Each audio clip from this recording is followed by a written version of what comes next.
For 10,000 years, the greatest warlords in the cosmos bled for a weapon they could not move, unaware it was simply waiting for a man who only wanted to grow tomatoes. They called it the Spire of Ethelgard. It stood at the absolute epicenter of Station Aegis, a massive neutral asteroid carved hollow and transformed into a glittering, decadent metropolis. The spire itself was a monolithic slab of abyssal metal, darker than the void of space, embedded deep into the bedrock of the station's central plaza. It was locked in place by an ancient quantum field, a localized distortion in physics that rendered it entirely, infinitely immovable. Every scan, every deep penetrating radar, and every thermal imaging device thrown at the artifact returned the exact same result, a baffling, terrifying void of data.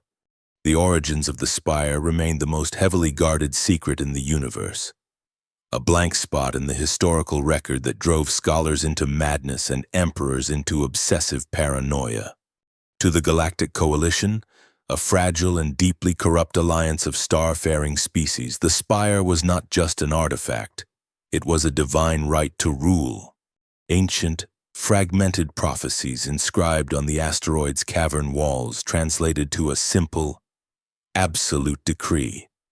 Whoever could pull the spire from the stone would be crowned the supreme sovereign of the coalition. It was the ultimate key to absolute galactic conquest. Because of this, the area surrounding the spire had been transformed into a highly commercialized, bureaucratic circus known as the Trials of Worth. On this particular cycle, a Krellian prince was taking his turn. Standing nearly 9 feet tall, the alien possessed 4 heavily muscled arms and a thick hide of crimson scales that currently flushed a dangerous, strained violet. 100 high-definition anti-gravity cameras buzzed around his head like metallic flies, broadcasting his attempt to trillions of viewers across the known galaxy. The prince planted his massive, clawed feet into the reinforced plasteel floor. He wrapped all 4 hands around the base of the black monolith. He threw his back into it, utilizing the kinetic force of a creature that could crush a heavy cargo transport with his bare hands. The crowd in the plaza, held back by shimmering energy shields and rows of heavily armed coalition guards, held their collective breath. The prince roared, the veins in his thick neck bulging against his scales. He pulled with earth-shattering intensity. The spire did not move a single microscopic fraction of a millimeter. After 30 agonizing seconds, the Krellian prince collapsed backward, gasping for air, his muscles failing him. A collective sigh of disappointment, mixed with thinly veiled mockery from rival political factions, rippled through the audience.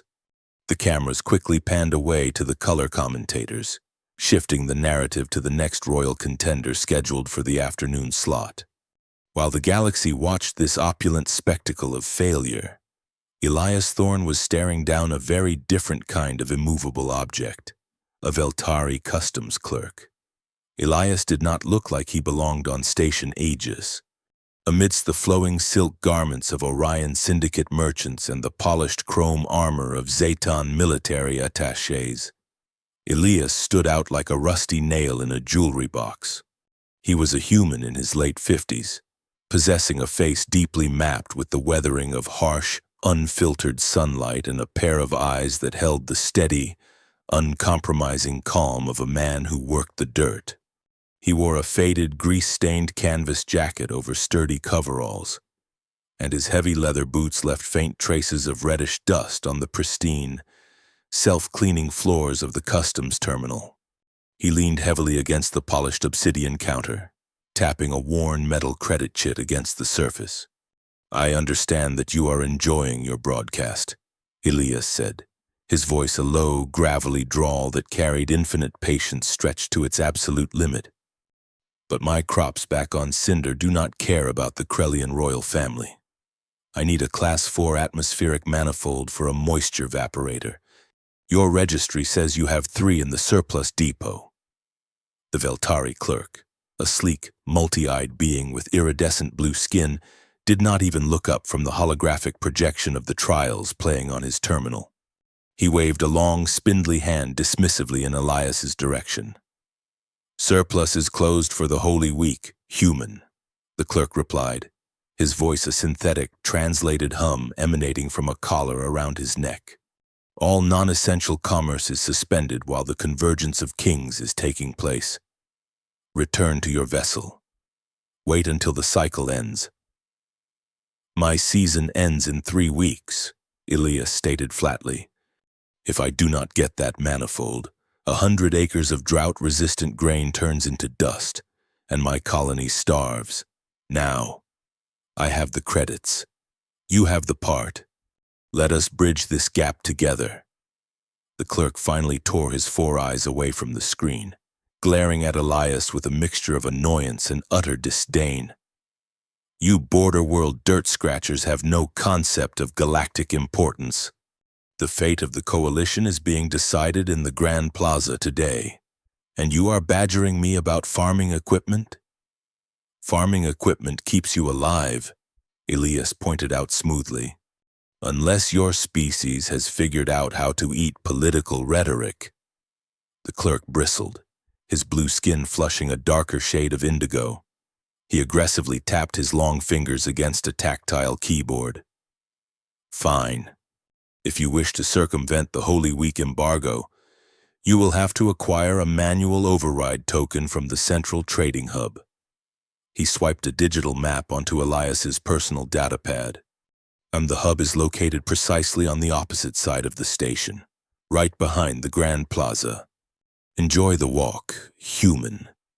Elias looked at the map, tracing the flashing red line that cut directly through the most crowded, chaotic sector of the entire asteroid. He let out a long, slow breath, running a calloused hand through his graying hair. He picked up his credit chit, slipping it into his chest pocket.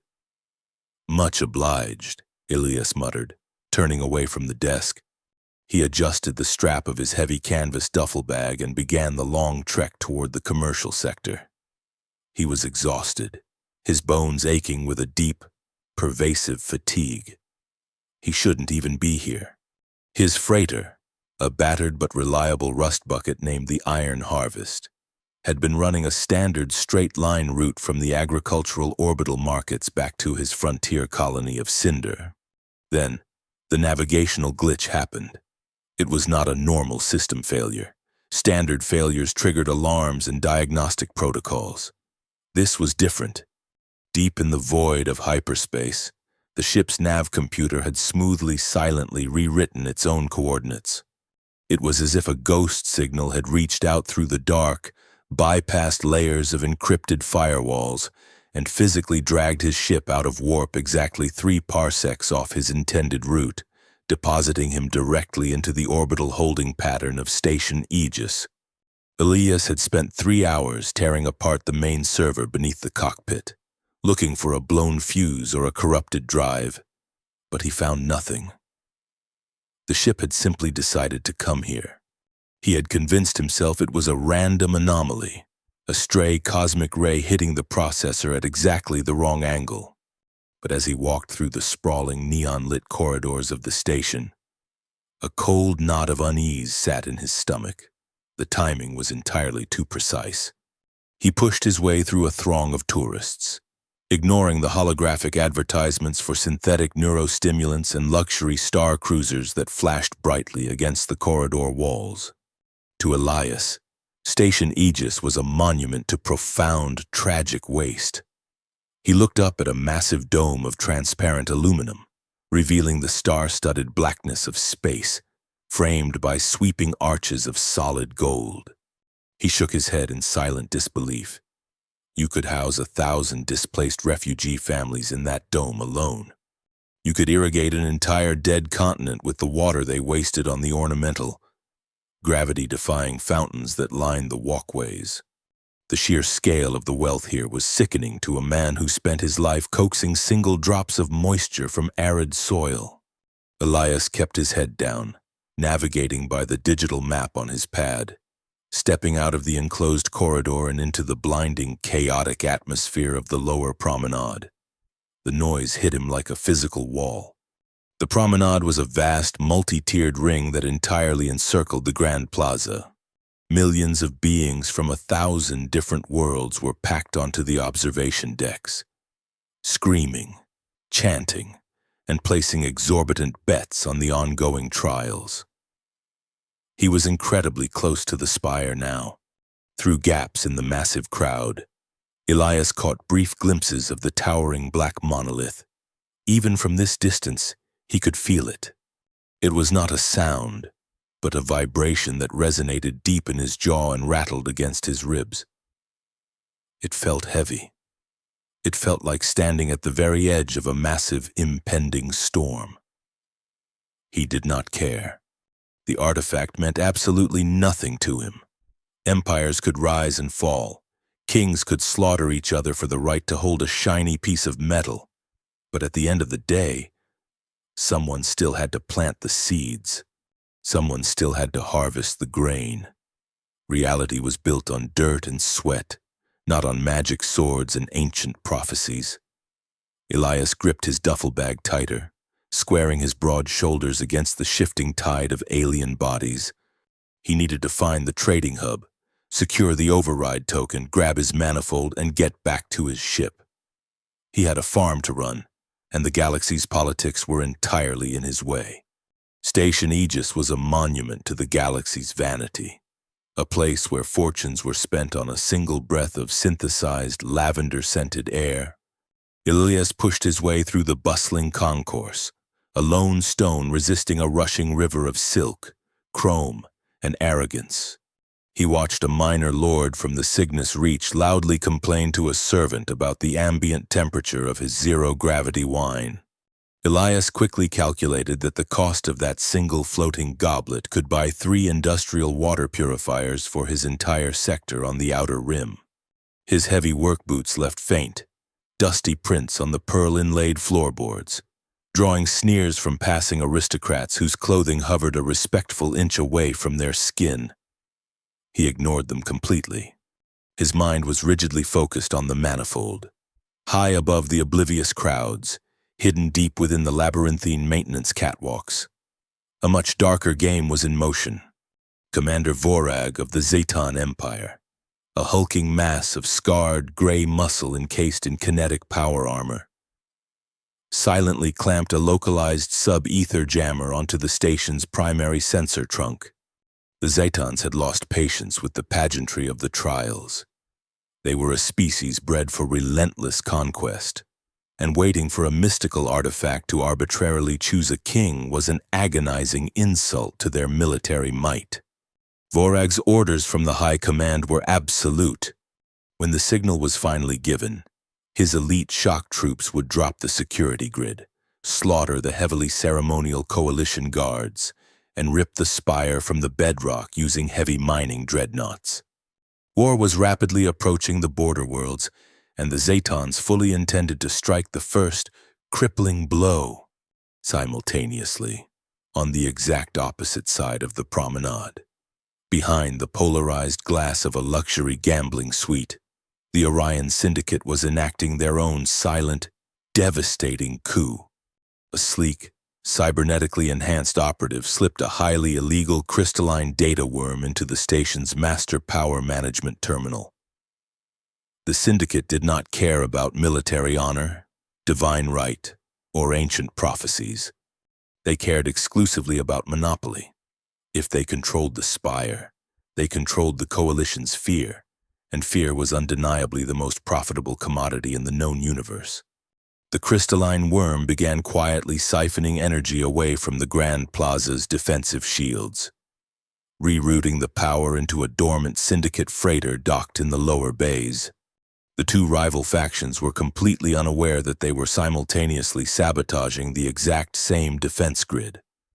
A catastrophic failure was imminent.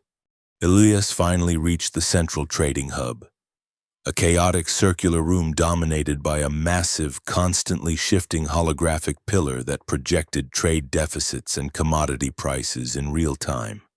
It was a nightmare of bureaucratic design. Elias approached an open public terminal. It did not have a keyboard. It did not have a screen. It was simply a floating sphere of liquid light that required neural syncing. A highly invasive technology Elias absolutely refused to install in his own head. He poked the sphere with a thick, calloused finger. It pulsed an angry red and spoke in 5 overlapping automated languages, demanding a verified genetic sequence just to access the main menu. "Just give me the manual override," Elias grumbled aloud, jabbing the floating sphere again with a bit more force. "You are going to trigger a localized feedback loop if you keep manhandling the interface like a primitive." The voice was sharp, dry, and distinctly human. Elias turned his head to see a woman standing a few feet away. Dressed in the austere, charcoal-gray uniform of a coalition archivist, she had sharp features, dark hair pulled tightly into a severe knot, and a silver data monocle resting over her left eye. She carried a stack of heavy physical data slates, an archaic choice that instantly made Elias trust her slightly more than the telepaths and cyborgs wandering the halls. "I need an override token for the surplus depot," Elias said, pointing a thumb back at the glowing sphere. "This machine wants to read my mind, and I am just trying to buy a tractor part." Lyra studied him intently. In a sea of preening peacocks and heavily armed diplomats, this man was a weathered anvil. He smelled of ozone, engine grease, and dried earth. It was the most honest scent she had encountered in her 5 exhausting years stationed on Aegis. She was deeply tired of the grandstanding, the endless political posturing, and the staggering incompetence of the galaxy's ruling elite. "Move over," Lyra sighed, stepping up to the terminal beside him. She did not attempt to sync with the machine. Instead, she pulled a slender physical stylus from her uniform pocket and began rapidly striking specific coordinate points on the surface of the light sphere, bypassing the biometric security protocols entirely with practiced ease. "You are an archivist," Elias noted, crossing his arms as he watched her work. "Should you be slicing a commercial terminal?" "I archive the treaties these empires break on a daily basis," Lyra replied, her tone dripping with polished cynicism. "A little light fraud to help a man fix his tractor is the absolute least of the Coalition's moral failings today. I am Lyra, and you are a very long way from any arable land. Elias, Cinder colony, and I would gladly be standing in a severe dust storm right now instead of wandering around this gilded cage." "A pragmatist," Lyra said, a faint, genuine smile finally touching her lips. "A highly rare and endangered species on Station Aegis. Everyone here is waiting for a miracle. They honestly think whoever pulls the spire will magically solve the crippling famine in the outer sectors, balance the massive trade deficits, and stop the Zetons from building heavy warships. They desperately want a god because they are entirely too lazy to do the hard work themselves. Miracles do not harvest grain," Elias stated flatly. "Sweat does. Water does. Good soil does." Lyra tapped the sphere one last time with the stylus. The liquid light flashed green, and a small, physical metal chit clattered into the brass dispenser tray below. "Your override token," Lyra said, gesturing to the tray. "Take it to Depot 7 on the lower ring, and Elias, walk fast. The political tension in this specific sector is currently dense enough to choke a black hole. Something is going to snap." Elias reached out to take the token. The exact moment his calloused fingers brushed the cool metal, the station's ambient lighting flickered violently. It was a massive drop in voltage, a sharp hesitation in the artificial sun burning high above them, and Elias noticed it instantly. The constant thrumming background hum of the station's massive life support system suddenly shifted an entire octave lower, vibrating unpleasantly in his teeth. Lyra's data monocle flashed a violent, blinding crimson. She gasped sharply, staggering back a step and clutching her eye as a massive wave of encrypted distress signals completely flooded her private archivist network. "What is it?" Elias asked, stepping forward and catching her arm to steady her. "The security grid," Lyra breathed, her cynical demeanor vanishing instantly, replaced by cold, professional panic. "It is gone." The entire localized network around the Grand Plaza just collapsed. The chaos was absolutely instantaneous. The silent emergency alarms engaged, bathing the hub in rhythmic red light. Massive, foot-thick slabs of hardened durasteel slammed down from the ceiling with earth-shaking force, rapidly sealing off the exits to the outer commercial corridors. The automated defense protocols were indiscriminately locking down the sector to contain whatever threat had breached the system. A sudden massive surge of panicked tourists, wealthy merchants, and minor royals flooded outward from the center of the trading hub, pushing aggressively away from the descending blast doors. Elias quickly grabbed his canvas duffel bag from the floor, tightly securing the vital override token in his chest pocket. "Which way out?" he demanded, raising his voice to cut through the rising din of the terrified crowd. "We are totally cut off from the lower ring," Lyra shouted, pointing a steady finger toward a massive set of open golden archways at the far end of the hall. "The blast doors are hurting us. The only open path left is forward." Elias looked intensely at the archways.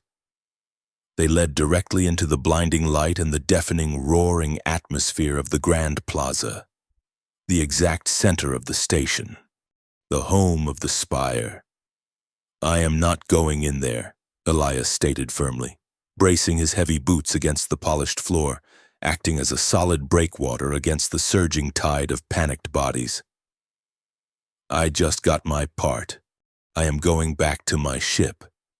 "You do not have a choice," Lyra yelled back, grabbing his canvas sleeve tightly as a squad of heavily armored coalition guards was violently shoved past them by the sheer, overwhelming mass of the mob. "If we stay here in the hub, we will be crushed against the blast doors. You have to move." Elias gritted his teeth, his jaw tight with profound frustration. He hated being maneuvered. He deeply hated being swept up in someone else's political storm.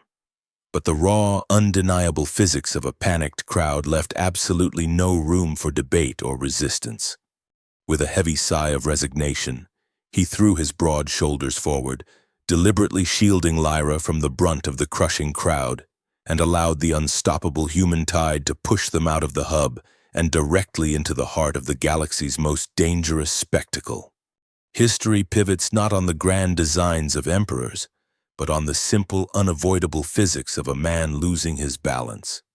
The Grand Plaza was a cauldron of hysteria, a vast architectural marvel of sweeping amphitheater seating that currently held millions of frantic beings. Elias and Lyra were spat out of the commercial corridor directly into the lowest tier of the arena, instantly swallowed by a screaming tide of spectators.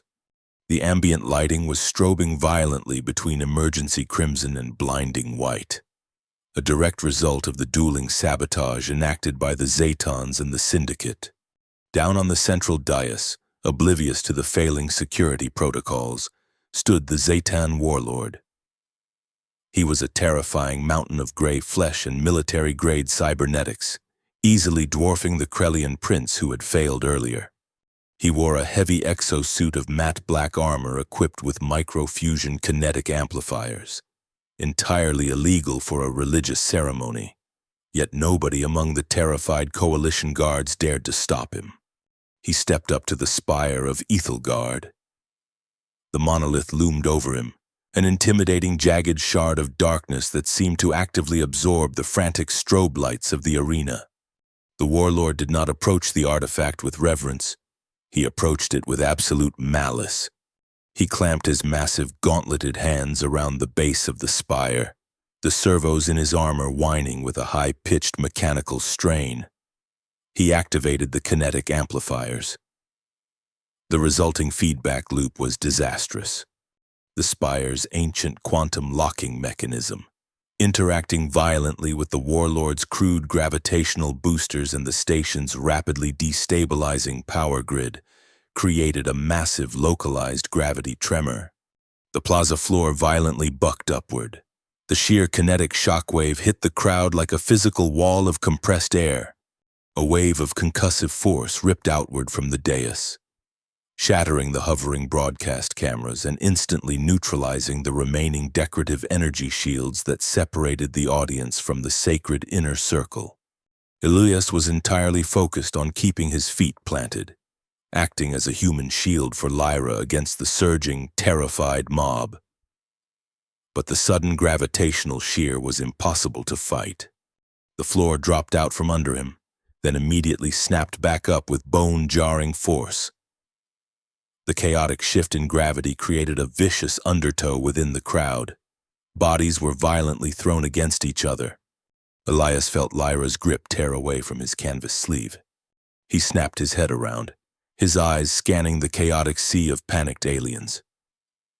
But the archivist was already gone, swallowed entirely by a frantic surge of wealthy Orion merchants fleeing toward the upper exits. He had no time to search for her. The surging tide of heavy bodies slammed into his back, propelling him violently forward. With the energy shields down and the velvet barricades trampled into useless ribbons, there was nothing to stop the overflow of the crowd from spilling directly onto the sacred dais. Elias was shoved hard to the front, stumbling aggressively across the polished plasteel floor of the inner circle.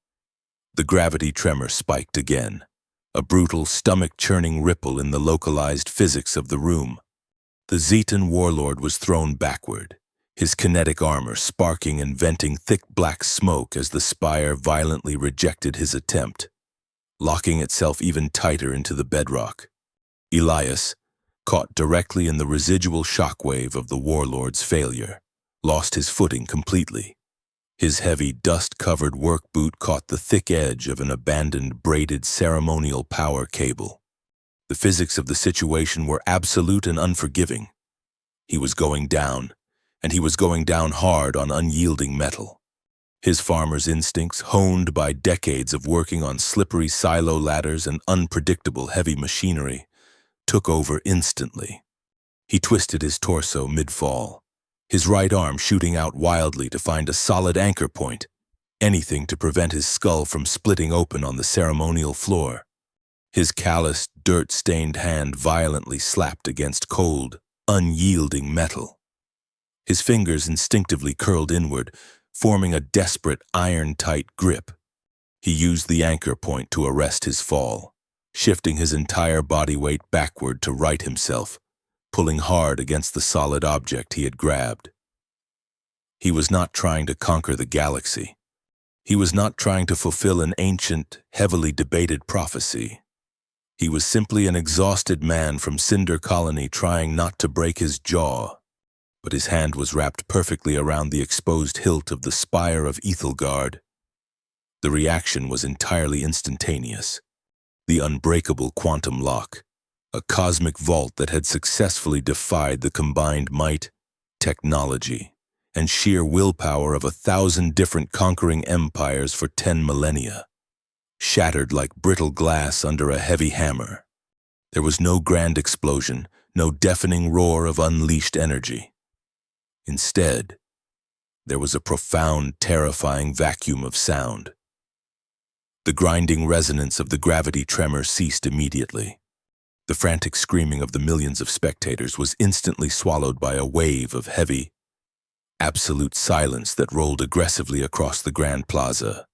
Elias felt a strange, warm vibration course up his arm, settling deep into his chest.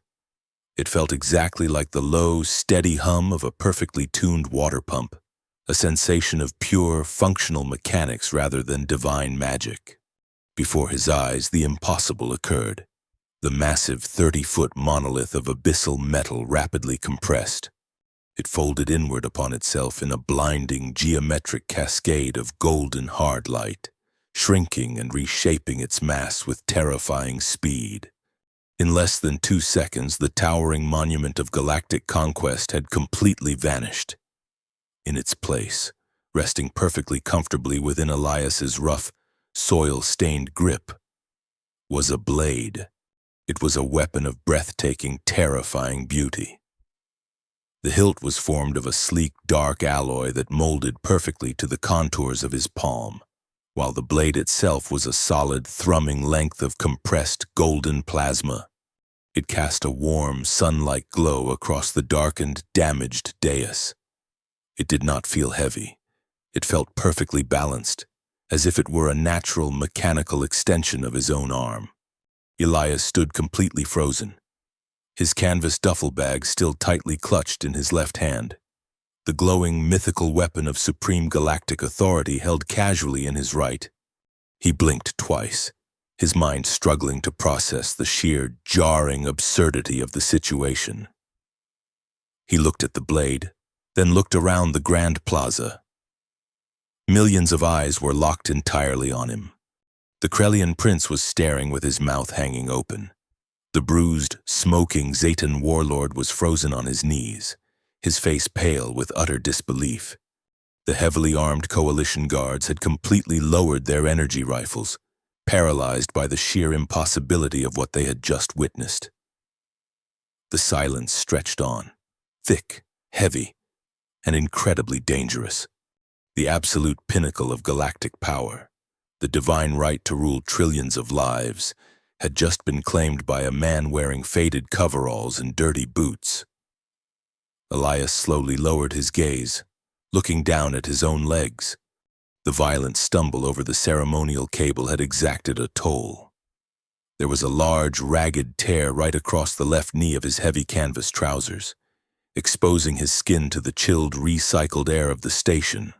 He let out a long, heavy sigh that echoed perfectly through the dead silence of the arena. "Well," Elias muttered, his gravelly voice carrying clearly across the dais, "that is just perfect. I just patched these yesterday." The universe did not pause to admire the profound irony of a farmer holding the ultimate weapon of conquest. It simply reloaded its blasters. The dead silence of the Grand Plaza held for exactly 3 seconds before the entire political order of the galaxy violently snapped.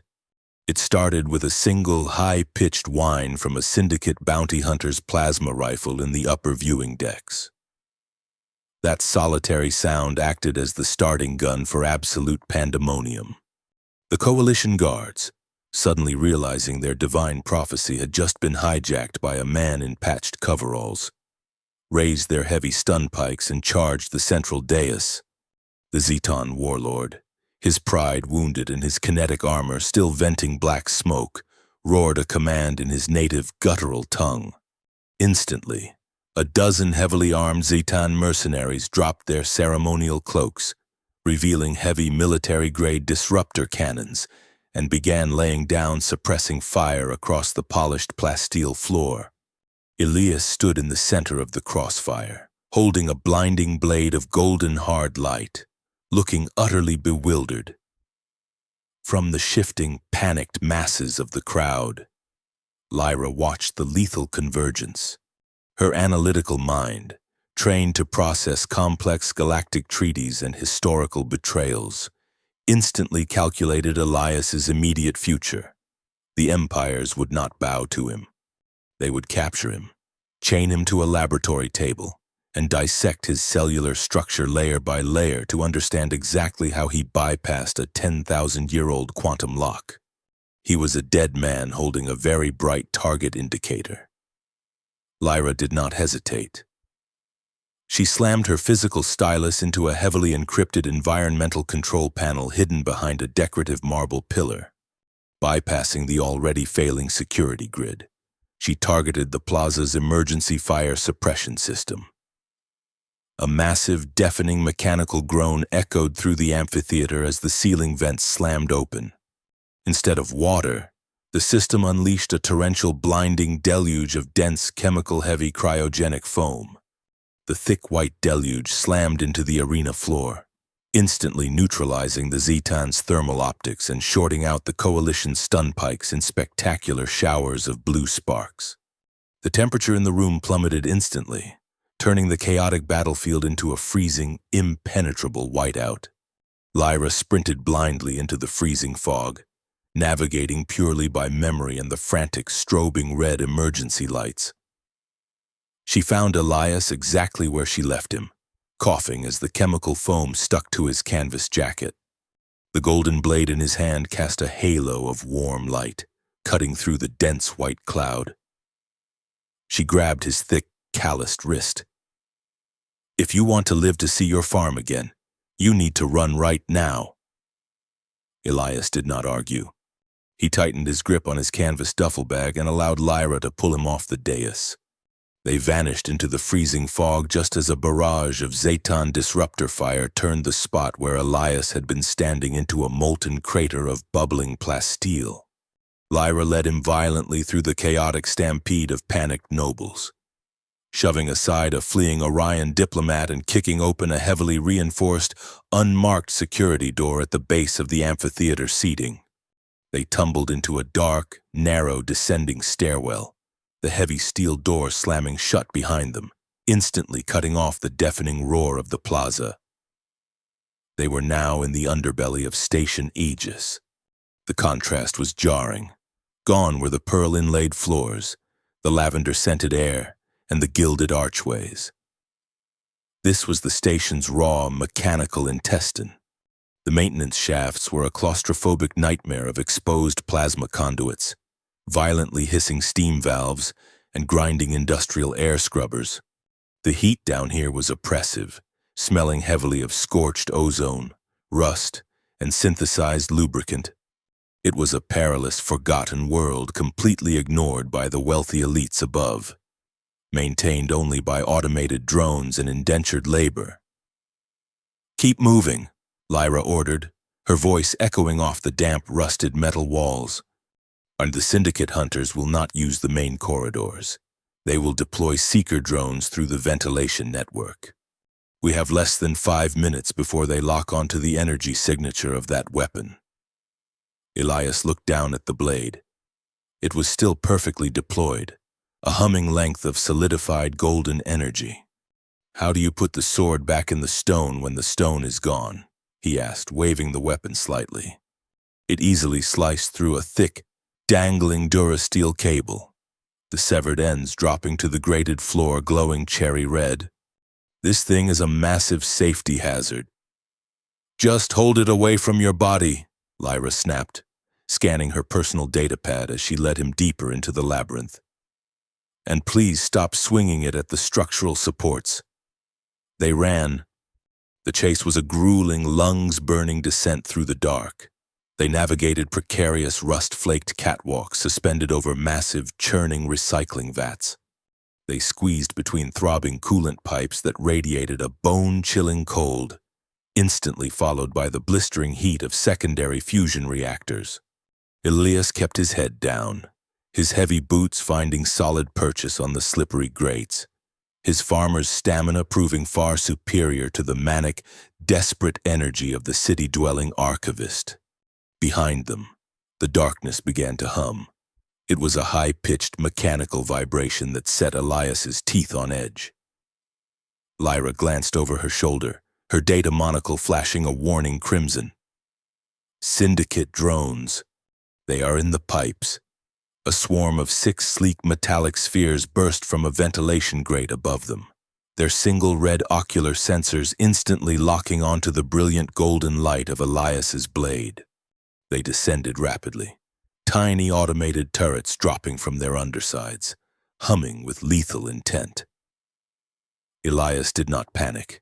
He had spent 30 years swatting mechanized locust swarms away from his vital crops. He planted his left foot firmly on the catwalk grating, pivoted his hips, and swung the glowing blade in a tight, upward arc. The hard-light weapon did not just cut the drones, it entirely unmade them. As the golden blade connected with the leading sphere, the drone simply dissolved into a shower of harmless, inert, gray ash. Elias continued the fluid motion, stepping into the swing, turning the lethal Syndicate hardware into falling dust before they could fire a single shot. Lyra stared at him, her chest heaving as she caught her breath. She had witnessed elite coalition swordsmen train for decades to achieve that level of fluid kinetic transfer. Yet this dirt-covered man from the outer rim moved with the casual, devastating efficiency of someone swinging a scythe through tall grass. "Oh, down here," Lyra said, pulling him into a small, abandoned diagnostic hub hidden behind a massive wall of humming server racks. She sealed the heavy bulkhead door and engaged a manual override lock, plunging them into dim, flickering emergency lighting. Elias leaned against the cold metal wall, slowly sliding down until he was sitting on the grated floor. He rested his canvas duffel bag on his knees and laid the glowing weapon on the deck beside him. He let out a long, ragged exhale, wiping a smear of grease and chemical foam from his forehead. Lyra stood opposite him, studying him intently in the low light. She expected him to be entirely consumed by the adrenaline of the moment. She expected him to hold the weapon aloft, drunk on the absolute power he now possessed, already plotting his grand ascent to the galactic throne. Every single sovereign she had ever studied, every warlord she had ever archived, would have been violently transformed by the sheer weight of this artifact. Elias simply unzipped his duffel bag, rummaged past a few spare engine filters, and pulled out a dented aluminum canteen. He unscrewed the cap and took a long, slow drink of water. "So," Elias said, capping the canteen and looking up at her with mild annoyance, "who exactly is going to reimburse me for the Veltari custom fees? Because I seriously doubt that clerk is going to let me back into the surplus depot after I accidentally stole the holy symbol of his government." Lyra blinked, completely caught off guard. A sudden, unexpected burst of genuine laughter escaped her lips. It was a startling sound in the dark, dangerous underbelly of the station. She slid down the wall to sit across from him, the severe knot of her dark hair finally coming loose, falling in soft waves around her shoulders. "You hold the absolute right to rule the known universe," Lyra said, a slow smile spreading across her face. "You could command the Veltari homeworld to build you 1,000 surplus depots. You could mandate that the Zeton Empire plow your fields, and you are worried about a local administrative fee. I am worried about my planting season," Elias corrected her, his tone entirely serious. "I have 3 weeks. If the seed is not in the ground by the first lunar cycle, the frost takes the soil. A galaxy full of shiny ships and fancy titles means absolutely nothing if the people on the ground do not have bread." Lyra felt a strange, sudden warmth in her chest that had nothing to do with the ambient heat of the maintenance shafts. She looked at his weathered face, the deep lines etched around his eyes, and the steady, uncompromising strength in his hands. He was entirely incorruptible. He was grounded in a reality so fundamental and necessary that the grand, sweeping political ambitions of the empires above seemed childish and fragile by comparison. He was exactly what the galaxy desperately needed, and he was entirely determined to reject the job. "How did you do it, Elias?" Lyra asked softly, her archivist mind churning with a profound, terrifying mystery. "For 10,000 years, the greatest minds and the strongest warriors have touched that monolith. It rejected all of them violently. Why did the ancient lock shatter for a farmer tripping over a wire?" Elias looked down at the humming golden blade. He reached out and touched the hilt. "I have no idea. I just needed something to hold on to." Deep in the station's primary data core, miles above their hidden sanctuary, a silent, automated Syndicate subroutine successfully bypassed the final firewall of the public docking registry. The Orion operatives were no longer just tracking the energy signature of the blade. They had found the registration codes for a battered outer rim freighter named the Iron Harvest. They had found the exact coordinates of a small, defenseless agricultural colony named Cinder. And they had just transmitted those coordinates to a heavily armed mercenary fleet waiting in the dark void of deep space. The greatest deception in galactic history was not a profound political lie, but a simple misunderstanding of shape. If you forge a tool to resemble a blade, every fool in the universe will inevitably try to use it to cut. The abandoned diagnostic hub was dead quiet, save for the rhythmic, distant thumping of Station Aegis's massive atmospheric scrubbers. Elias sat on the grated floor, staring with deep annoyance at the blinding golden light illuminating his dusty boots.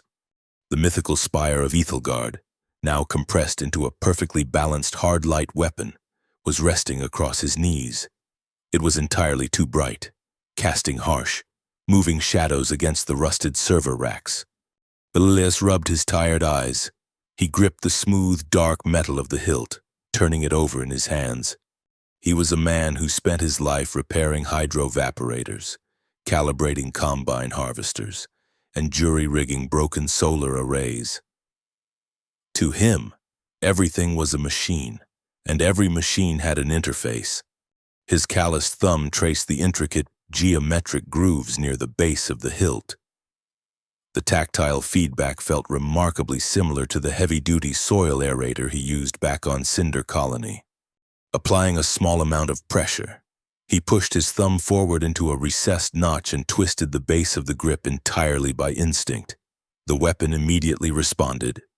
The solid, lethal edge of golden plasma did not power down. Instead, it expanded. The tightly bound photons unspooled with a soft, melodic hum, flaring outward to fill the cramped diagnostic hub with a massive, highly detailed, three-dimensional holographic projection. Lyra gasped, scrambling backward against the cold bulkhead door. The projection was breathtaking. It was a sprawling, interactive map of biological data, rendering the station's immediate environment in millions of floating, emerald-green data points. Complex chemical formulas and swirling double helix structures rotated slowly in the air, glowing with a warm, life-affirming light. Elias did not look terrified. He looked validated. He leaned forward, studying the intricate holographic readouts with the practiced eye of a seasoned cultivator reading a weather pattern. "I knew it," Elias muttered, a rare note of smug satisfaction entering his gravelly voice. "It is farm equipment." Lyra pushed herself up from the floor, walking slowly into the center of the emerald projection.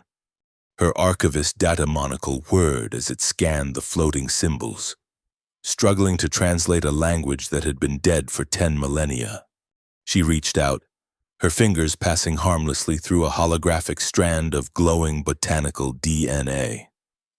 "This is precursor text," Lyra whispered, her voice trembling with the sheer magnitude of the discovery. "Elias, this is not a weapon of war, and it never was.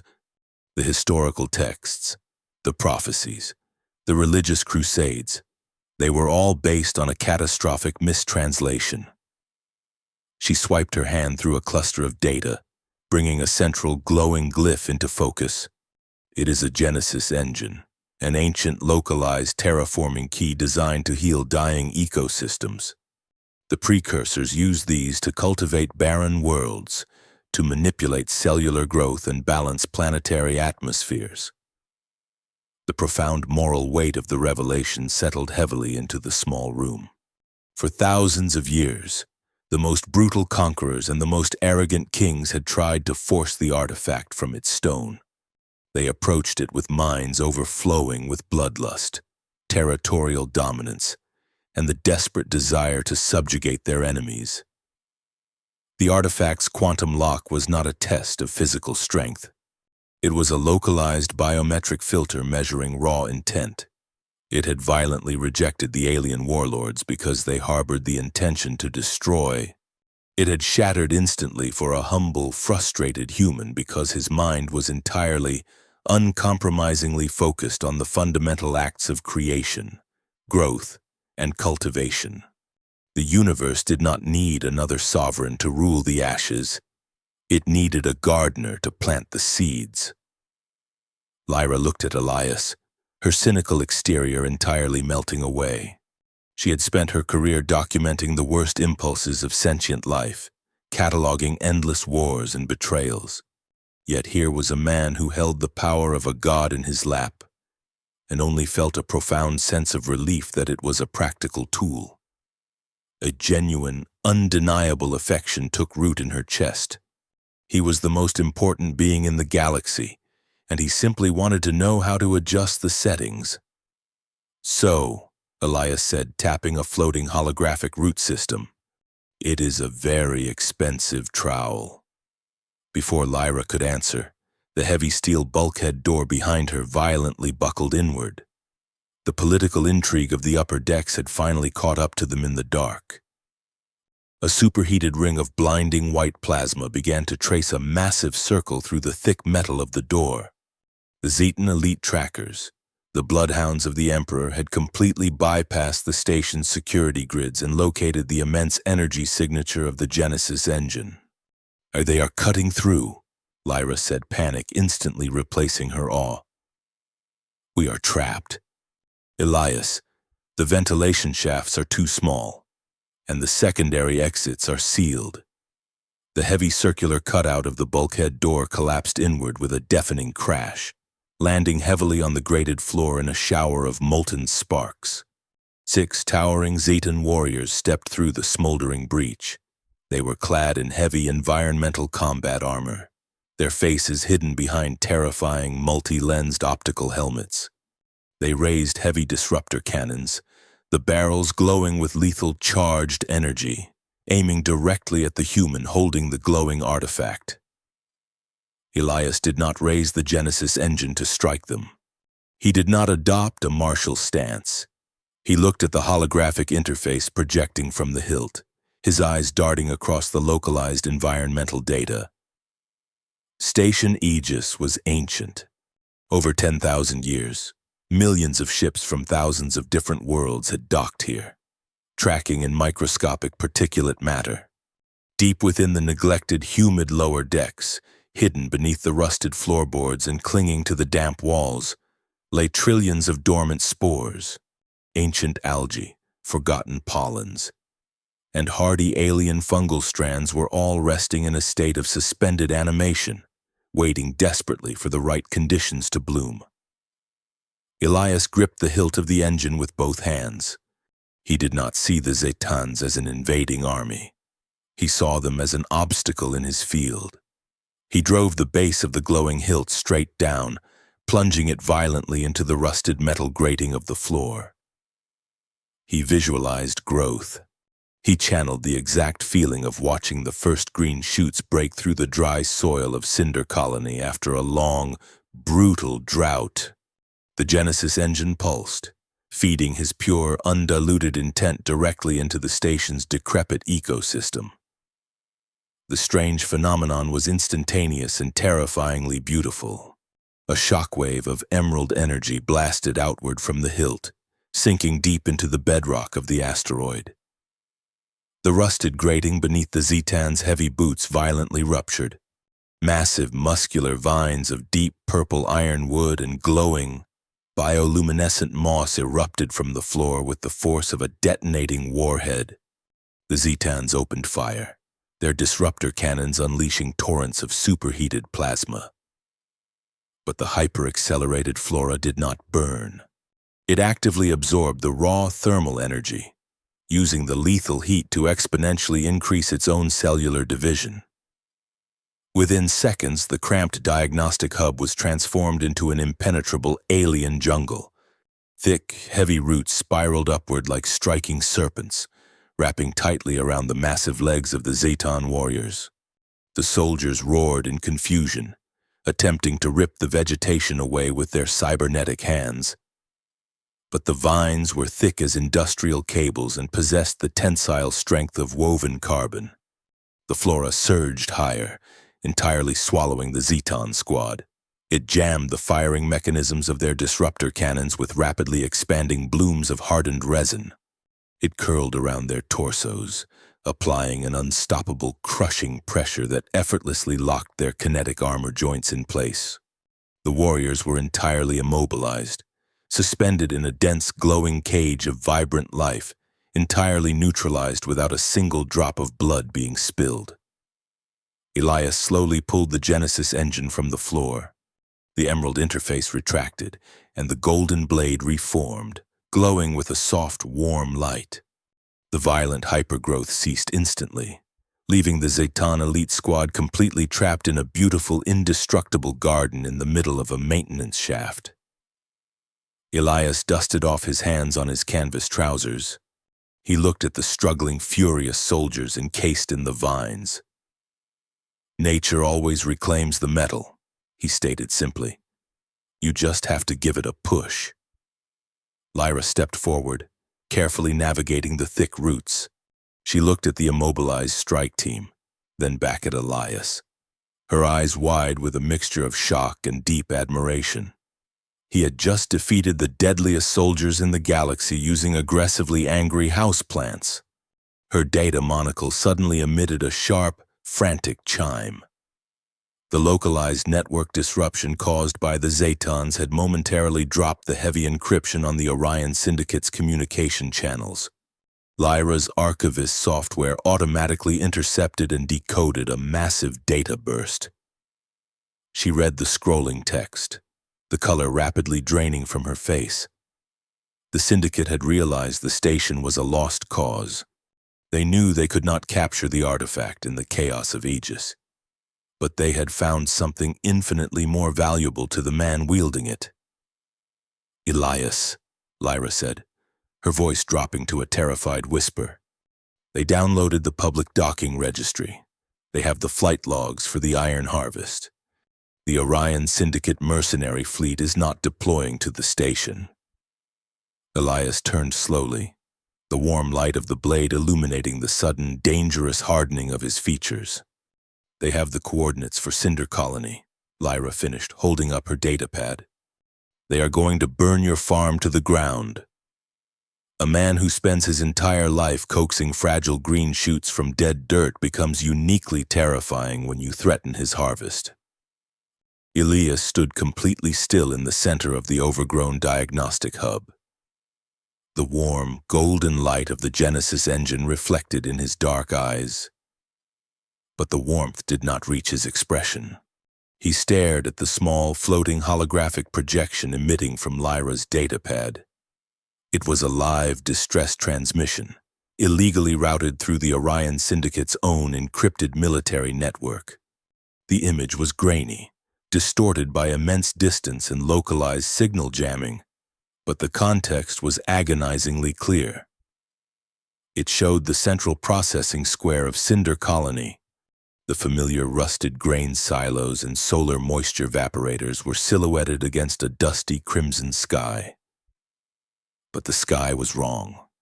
It was choked with the massive, jagged shadows of Orion Syndicate dreadnoughts holding low orbit, their heavy plasma batteries aimed directly at the surface.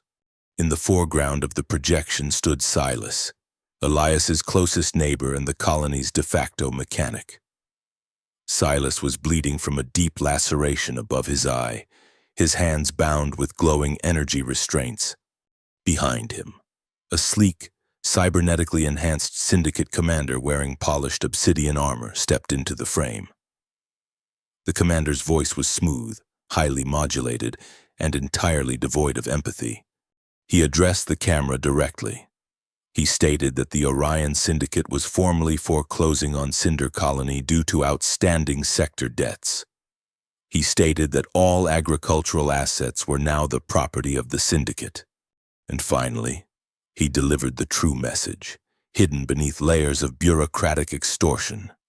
He demanded that the man who stole the spire of Ethelgard deliver the artifact to a specific orbital coordinate within one standard planetary rotation, or the dreadnoughts would initiate a Class 5 kinetic bombardment, reducing every acre of arable land and every living colonist to radioactive glass. The transmission abruptly cut to static. Lyra lowered her datapad, her hands shaking slightly. She had archived thousands of military ultimatums.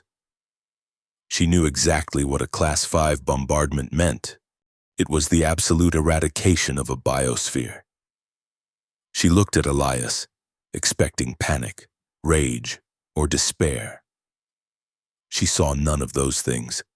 Elias simply reached down, grabbed his heavy canvas duffel bag, and slung it deliberately over his shoulder. He powered down the Genesis engine, the golden blade smoothly retracting into the dark metal hilt, plunging the room back into the dim, flickering glow of emergency lighting and the bioluminescence of the massive vines trapping the Zetan soldiers.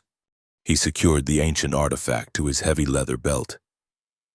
"Elias," Lyra said softly, the silence of the room suddenly feeling immensely heavy. "There are 6 heavily armed dreadnoughts blockading your planet. You have a rusty cargo freighter and a tool designed to grow plants. You cannot surrender the artifact to them, and you cannot fight them." "I am not surrendering anything," Elias replied, his voice a low, rough rumble of absolute certainty. "And I am not fighting a war. I am going to deal with a severe pest infestation." He turned and began walking toward the rear exit of the diagnostic hub, stepping carefully over the thick, glowing roots he had conjured just minutes before. Lyra watched his broad back for a fraction of a second, her mind racing. The fundamental laws of self-preservation demanded she stay on Station Aegis, wait for the political chaos to subside, and return to her quiet, insulated life in the archives. Instead, her fingers flew across her datapad.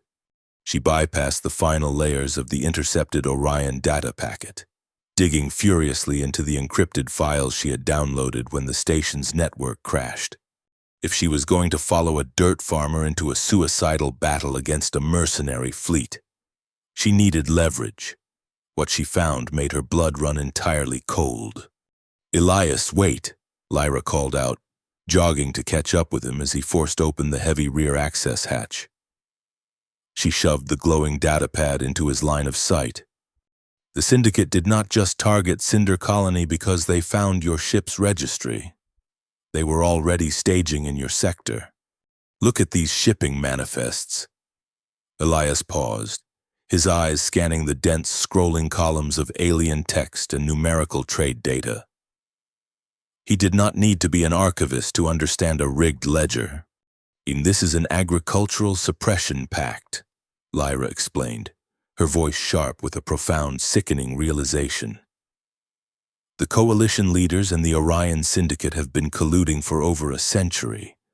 The famines on the outer rim, the sudden crop blights, the atmospheric droughts, they are not natural disasters. They are synthetic disruptions engineered by the Syndicate and permitted by the coalition." Elias's jaw tightened. He remembered the brutal 3-year drought that had nearly broken Cinder Colony. A drought that forced them to take exorbitant loans from Orion-backed trade guilds just to buy water purifiers. "They create the starvation," Lyra continued, her disgust evident. "And then the Syndicate sells the desperate colony's synthetic nutrient paste at a massive markup, while the coalition uses the reliance on those supply lines to keep the border worlds completely subservient. They do not want the spire to rule the galaxy. They want the Genesis engine so they can lock it away in a vault. If an outer rim farmer can instantly heal a dying planet, their absolute monopoly on food production shatters overnight. They are going to glass your planet just to ensure no one ever discovers they have a choice." The moral weight of the universe shifted in that narrow, rusted corridor. It was no longer just about rescuing Silas and saving a single harvest. It was about dismantling a century of engineered suffering. Elias looked at Lyra, seeing the fierce, unyielding intellect in her eyes. The cynical archivist had completely vanished, replaced by a woman deeply committed to burning a corrupt system to the ground. "Then we have a lot of work to do," Elias said, a faint, grim smile touching the corner of his mouth. "Are you coming?" "Try and stop me," Lyra replied, slipping her datapad into her uniform jacket. They moved fast. To reach the Iron Harvest, they had to bypass the main commercial docks entirely, descending into the absolute bowels of Station Aegis, a lawless, unmonitored sector known simply as the Bilge. It was a sprawling shantytown built into the massive, echoing cavities of the asteroid's primary exhaust vents. populated by outcasts, fugitives, and the most heavily augmented, morally flexible mechanics in the quadrant. The air in the bilge was thick with the acrid smell of burning promethium and cheap synthetic alcohol. Elias and Lyra navigated the neon-lit, narrow gangways, stepping over sparking power conduits and ignoring the suspicious glares of heavily armed smugglers. They found the impound hangar where the Veltari Customs Authority had locked down Elias's freighter. The Iron Harvest looked exactly like its owner, weathered, heavily patched, and entirely devoid of aesthetic grace. Massive, magnetic, heavy-duty clamps secured the landing gear to the hangar deck, glowing with an angry red warning light. Guarding the clamps was a crew of 4 grimy, multi-armed mechanics belonging to the local scrapping syndicate. Their leader, a towering reptilian humanoid with a missing eye and a plasma cutter fused directly to his right forearm, blocked Elias's path. "Impound lot is closed, human," the reptilian growled, his jaw snapping aggressively. "Veltari orders. Ship stays until the political heat up top burns out. Turn around." Elias did not flinch. He did not reach for the Genesis engine. He simply crossed his arms. Lyra stepped neatly around him, holding up her datapad. She did not bother with pleasantries. "You are currently running a modified Class 3 plasma torch with a bypassed safety regulator," Lyra stated clearly, her eyes darting over the mechanic's cybernetic arm. "Highly illegal. Furthermore, your crew is currently 300,000 credits in debt to the Orion Syndicate's local enforcement branch, a debt they plan to collect by forcibly harvesting your remaining biological organs tomorrow morning." The reptilian mechanic froze, his one good eye narrowing in suspicion. "How do you know that?" "Because I just sliced the Orion Syndicate's private ledger," Lyra lied flawlessly, tapping the screen. "I have their localized vault codes. I can wipe your debt entirely from their servers right now and transfer 50,000 untraceable coalition credits into your private accounts."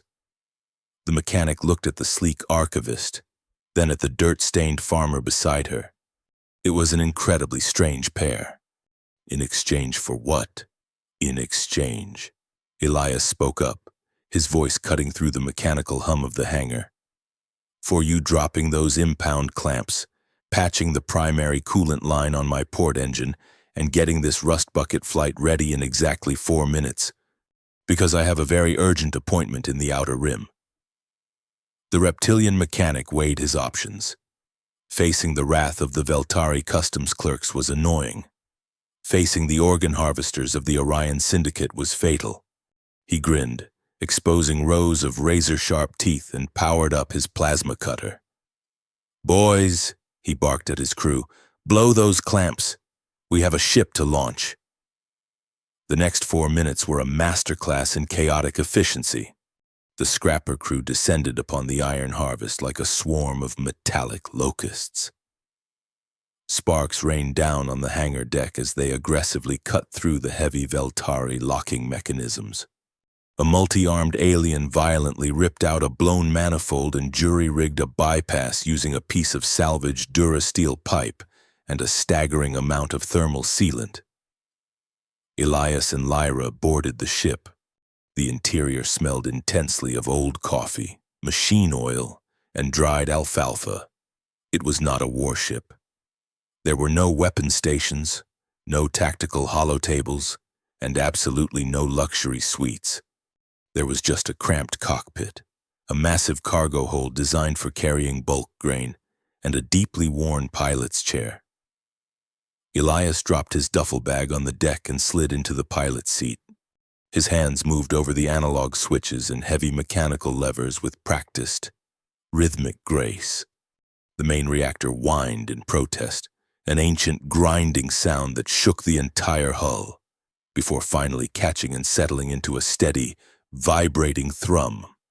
"Clamps are clear," the reptilian mechanic shouted over the open comms channel, his crew already scattering into the shadows of the bilge to avoid the inevitable security sweep. "Good luck, dirt scratcher." Elias grabbed the heavy thruster yoke. He did not request launch clearance from the station's traffic control. He simply slammed the throttle forward. The iron harvest tore out of the hidden hangar, its rusty hull scraping violently against the magnetic containment field of the exit bay. They burst out of the station's lower exhaust ring and directly into the cold, silent void of open space.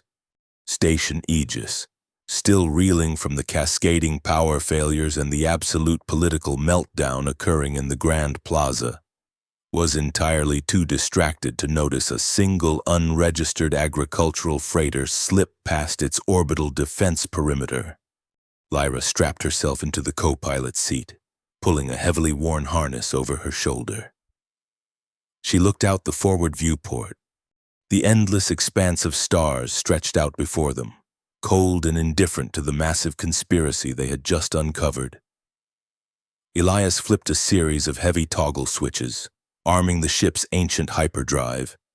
The navigation computer, still inexplicably fully functional after its mysterious glitch, immediately locked onto the coordinates for Cinder colony. Lyra glanced at the dark metal hilt resting on the console between them. The Genesis engine, an artifact capable of breathing life into dead worlds, now being carried into the center of a military blockade. "Elias?" Lyra asked, her voice steady despite the massive gravitational pressure building in the cabin as the hyperdrive spooled up. "Exactly how does a terraforming key disable a dreadnought?" Elias pushed the hyperdrive lever fully forward. The stars outside the viewport violently blurred into long, blinding streaks of white light. "I have absolutely no idea," Elias admitted, staring straight ahead into the hyperspace tunnel. "But I know how to break apart heavily compacted topsoil. I imagine a heavily armored hull is not much different. There is a profound difference between a soldier who fights to destroy an enemy and a farmer who fights to protect his soil." The Orion Syndicate was about to learn that violence is a spectacularly inefficient way to harvest a field. The iron harvest shuddered violently as it ripped through the dimensional barrier, trading the blinding white tunnel of hyperspace for the muted, dusty red orbital sphere of Cinder colony. Lyra gripped the edges of the co-pilot console, her knuckles turning white as the ancient freighter groaned under the massive deceleration forces. She looked at the tactical sensors.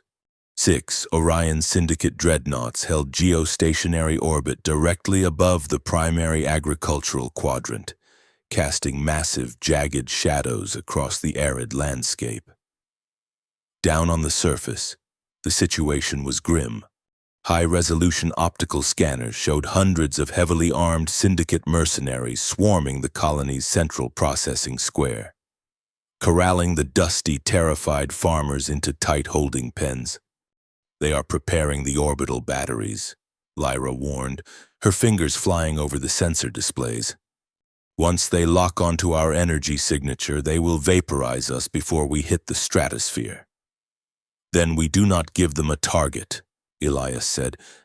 He slammed the atmospheric thrusters to maximum, throwing the heavy freighter into a violently steep, uncontrolled dive. The heat shields screamed, glowing a brilliant, terrifying cherry red as they plummeted directly through the planet's thin atmosphere. Riding the sensor blind spot created by the dreadnought's own massive exhaust plumes, Elias stood up from the pilot's chair, grabbing the Genesis engine from the console. "Keep the ship in a holding pattern behind the canyon ridge. I am going to clear the field." Lyra looked at him, bewildered. "You do not have a drop pod. We are 2,000 feet in the air." Elias hit the manual release for the primary cargo bay doors.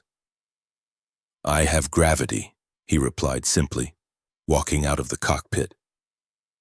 The cargo doors ripped open, flooding the hold with the deafening roar of rushing wind and the stark, arid heat of Cinder colony. Elias stood at the precipice, looking down at the sprawling, dusty farmland he had cultivated with his own hands for 3 decades. He saw the Syndicate gunships hovering over his silos. He saw the mercenaries aiming rifles at his neighbors. He stepped out into the empty air, The wind tore at his canvas jacket. The ground rushed up to meet him at a lethal velocity. Elias remained perfectly calm. He gripped the hilt of the Genesis engine and twisted the base. The golden hardlight blade ignited with a brilliant flash, immediately shifting into the complex emerald-green holographic interface of the terraforming key. He did not need to break his fall. He needed to thicken the air. Elias manipulated the floating precursor glyphs, instantly hyper-compressing the localized atmosphere directly beneath him. The air molecules slammed together, forming a dense, semi-solid cushion of high-pressure gas.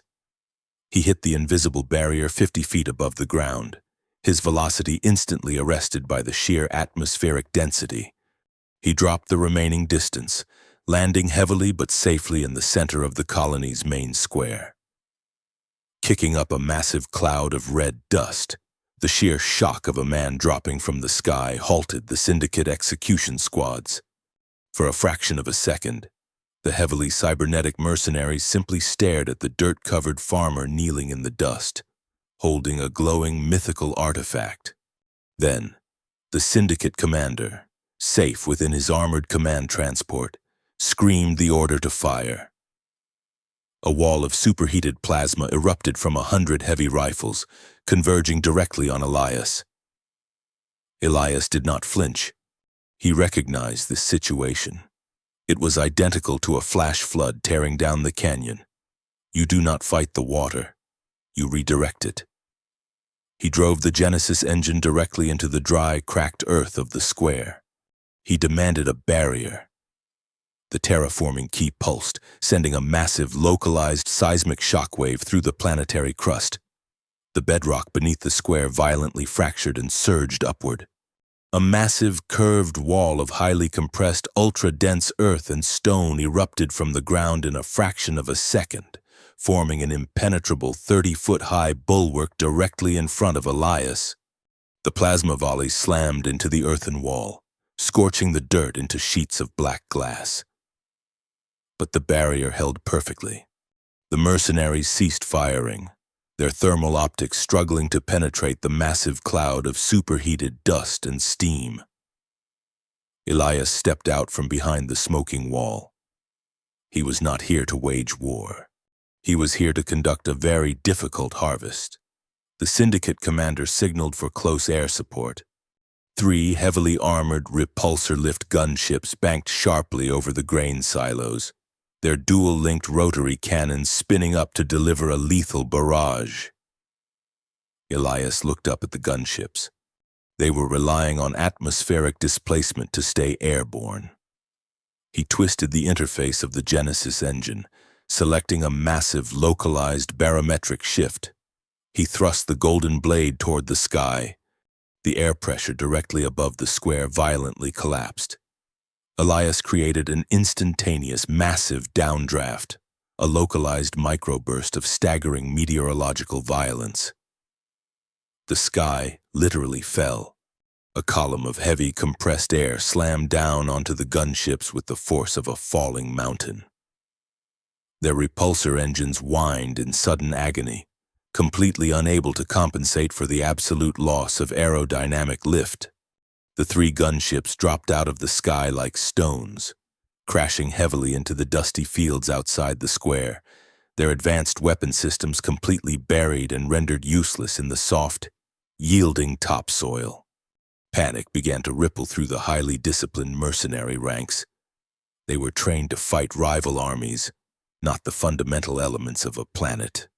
The commander, infuriated by the total loss of his air support, ordered the heavy infantry to charge. A line of towering, heavily augmented Syndicate shock troops activated their kinetic shields and sprinted forward, drawing monomolecular combat blades. Elias walked steadily toward them, the golden light of the blade reflecting in his eyes. He saw their advanced, polished composite armor and their terrifying, high-tech weaponry. But the Genesis engine showed him something else. It showed him the minute traces of iron, copper, and raw carbon within their gear. Elias swung the blade in a wide, sweeping horizontal arc. He did not aim for their bodies. He aimed for their equipment, releasing a massive wave of localized, hyper-accelerated entropic energy mixed with dormant fungal spores. The result was profoundly devastating. As the wave of emerald energy washed over the charging mercenaries, their kinetic shields instantly shorted out, interpreting the botanical energy not as an attack, but as an environment. The heavy metal plating of their armor violently oxidized.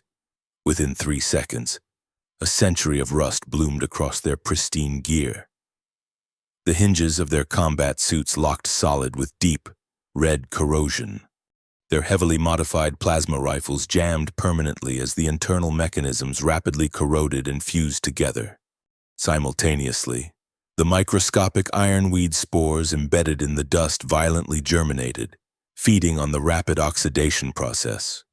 Thick, indestructible vines of metallic briar erupted from the joints of the rusting armor, wrapping tightly around the mercenaries' limbs, anchoring them immovably to the ground.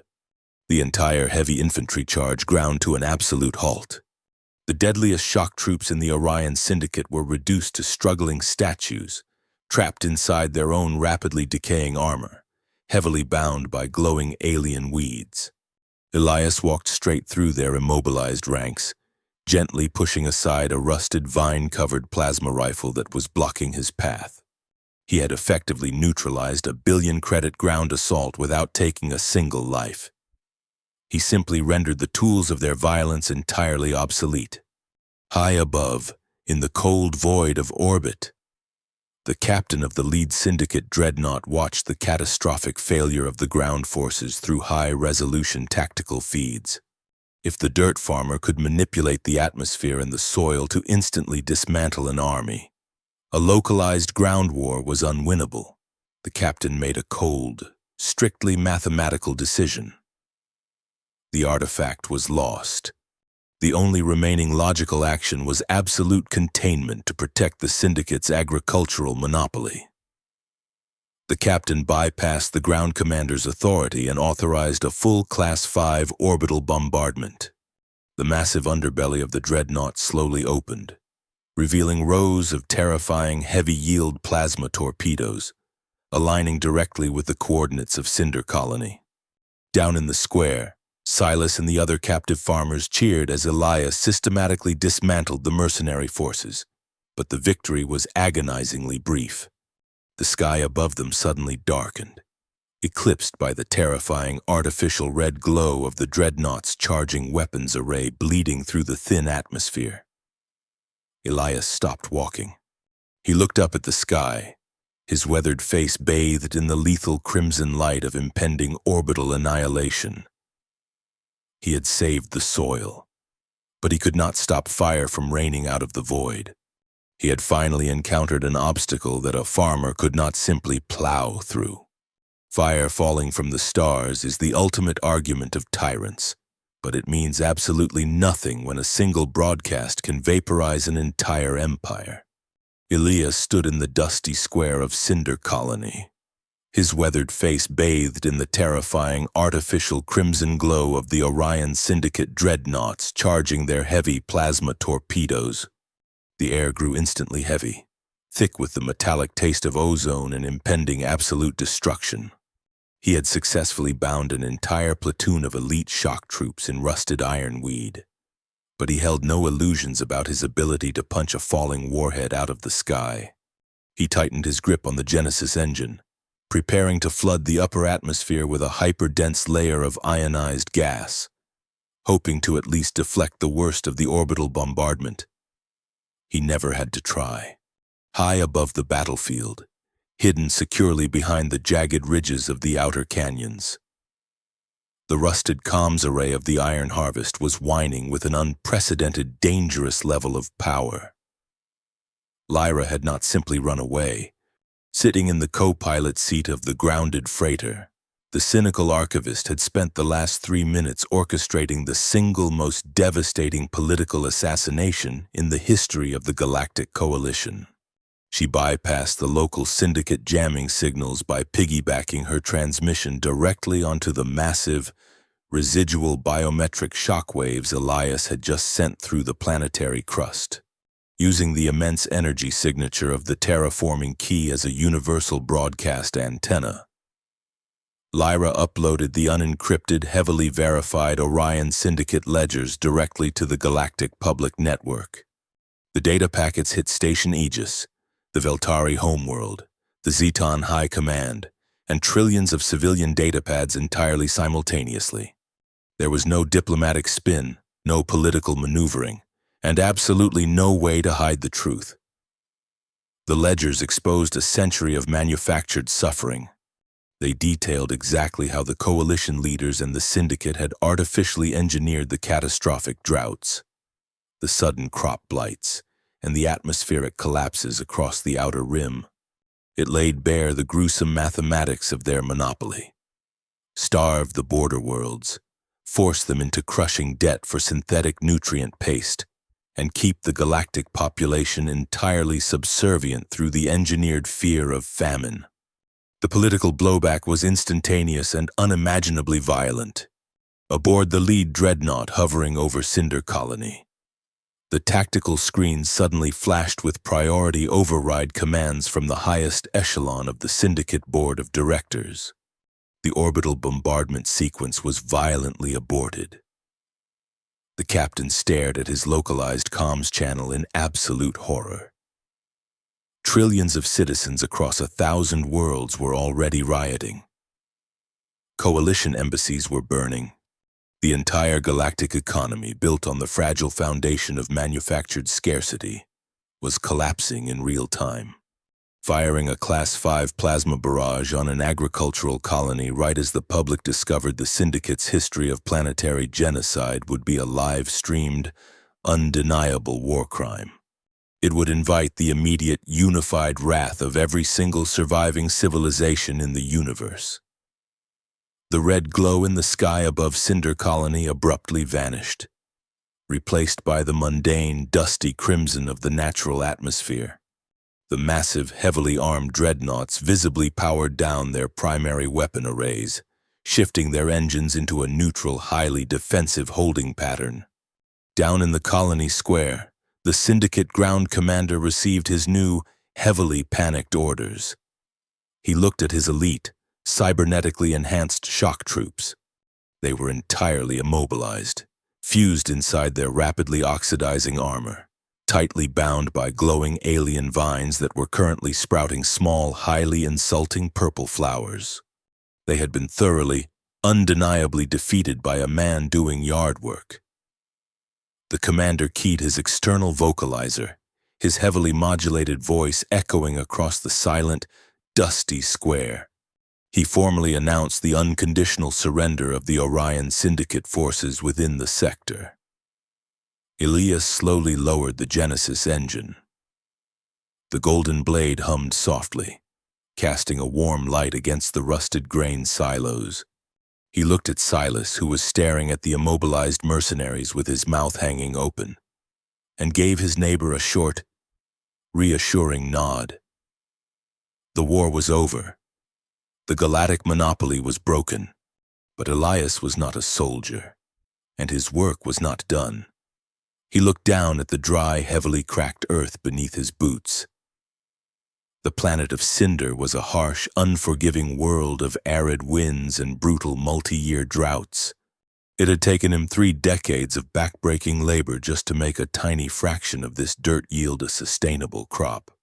He held the ultimate terraforming key, a device built by a dead precursor race to breathe life back into murdered ecosystems.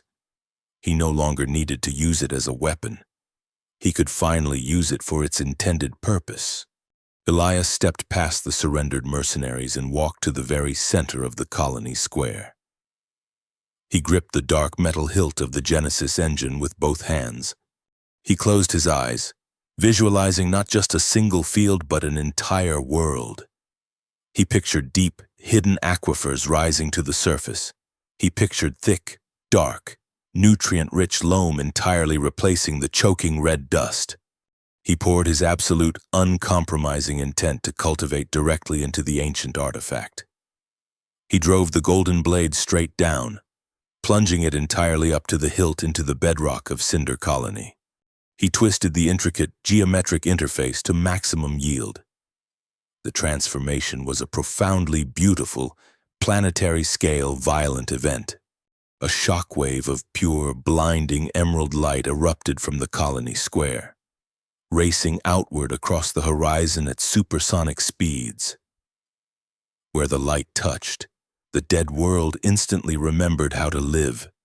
The deep, jagged canyons surrounding the colony suddenly roared with the deafening sound of rushing water as ancient underground rivers violently breached the surface, carving crystal-clear waterways through the arid landscape. The choking red dust of the plains rapidly darkened, transforming into incredibly rich, perfectly balanced topsoil. Millions of dormant ancient precursor seeds embedded within the planet's crust violently germinated. Within minutes, the barren wastelands exploded into an endless rolling ocean of towering golden alien wheat. The stalks were incredibly thick, swaying rhythmically in a sudden, cool, temperate breeze that carried the heavy, intoxicating scent of rain and blooming jasmine.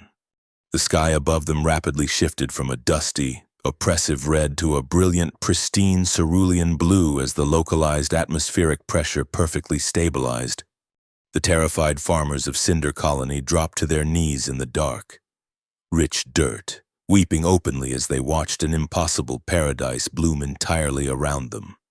The Syndicate mercenaries, still trapped in their rusted armor, could only watch in silent, terrified awe as the sheer power of creation entirely eclipsed their vast machinery of destruction. 6 weeks later, the universe had fundamentally changed. The Galactic Coalition, exposed and utterly disgraced, fractured into 1,000 independent democratic systems. Station Aegis was entirely abandoned. The grand plazas and gilded archways left to gather cosmic dust as a silent monument to a broken era. The power dynamic of the galaxy completely flipped. The neglected border worlds, suddenly holding the absolute monopoly on clean, sustainable, and hyper-abundant agriculture, became the new seats of true economic and political influence. Elias Thorne did not claim a throne. He did not accept a crown. He stood on the wooden porch of his newly rebuilt farmhouse, wiping grease from his hands with a heavy canvas rag. He looked out over a sprawling, impossibly beautiful valley of golden grain that stretched uninterrupted all the way to the jagged blue mountains on the horizon. The air was perfectly crisp, carrying the sound of rushing water from the nearby river. The heavy wooden screen door groaned open behind him. Lyra stepped out onto the porch. She no longer wore the severe charcoal gray uniform of a coalition archivist. She was dressed in practical, slightly faded denim and heavy work boots, carrying 2 steaming mugs of genuine, freshly brewed coffee. Her dark hair was tied back loosely, entirely free of the rigid perfection she used to maintain. She handed Elias a mug, leaning comfortably against the wooden railing beside him. She took a slow sip, letting out a contented sigh. She had traded the archives of a dying empire for the dirt of a living world, and she had never been happier. The Veltari trade delegation is requesting an audience again, Lyra noted, her tone holding a hint of playful amusement. They are offering 3 heavy cargo haulers and a lifetime supply of rare engine parts just to secure 100 tons of our surplus grain. Tell them to join the queue, Elias replied, taking a drink of his coffee. And tell them they still owe me the administrative fee for that stolen override token. Lyra laughed, a bright, genuine sound that easily carried across the valley. She looked out at the massive field of wheat, directly in the center of the crop, serving as a highly effective and incredibly radiant scarecrow. The spire of Ethelgard was firmly planted in the dirt. The Genesis engine pulsed with a soft, warm, golden light, easily keeping the local avian wildlife away from the harvest while continuously radiating a gentle, life-affirming warmth into the surrounding soil.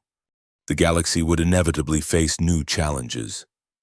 There were still massive Orion dreadnoughts floating in the void, and there were undoubtedly other ancient precursor artifacts waiting to be uncovered in the deep dark. But for now, the absolute highest power in the universe was safely anchored in the dirt, exactly where it belonged.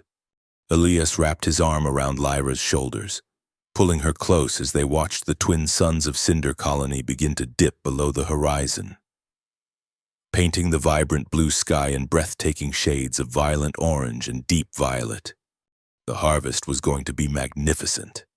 Thank you so much for watching this story unfold. If you enjoyed watching a practical farmer completely dismantle a corrupt galactic empire, please like, subscribe, and share this video with your friends. Drop the word harvest in the comments below to let me know you made it all the way to the end of the journey. And please do not forget to hit that hype button so this channel can continue bringing more original, fast-paced sci-fi stories directly to viewers exactly like you.